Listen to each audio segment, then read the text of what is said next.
Hello everyone, today I will show you how to adjust screen size in OBS Studio. And here's how it is done. First, open your web browser and go to photo.com. Click on New Project. Then go to the top left to set the project size. The size should match your OBS canvas. To find this, click on Settings in OBS. Then go to the left and click on Video. You will see your base resolution there. For example, mine is 1920 by 1080. Enter those dimensions in the project size settings. Then set the background color to black and click Create. Next, go to the left toolbar and select the Shape tool. By default, it will be set to a rectangle.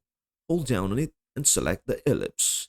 At the top, change the fill color to white. Now, hold Shift and click and drag to create a circle, making it roughly the height of the document.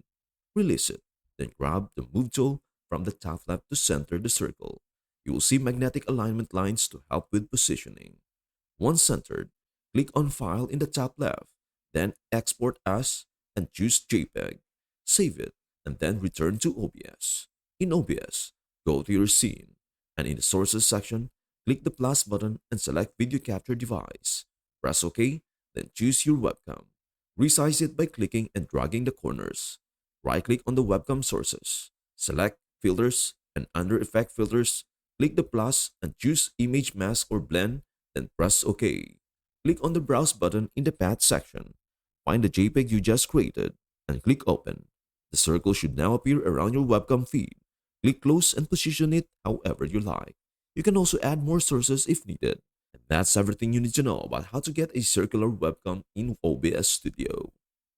Before we end, may I humbly ask you a favor? Please do like, share, and subscribe to our channel. This means the world to us. Thank you so much for watching. We hope to see you in our next video.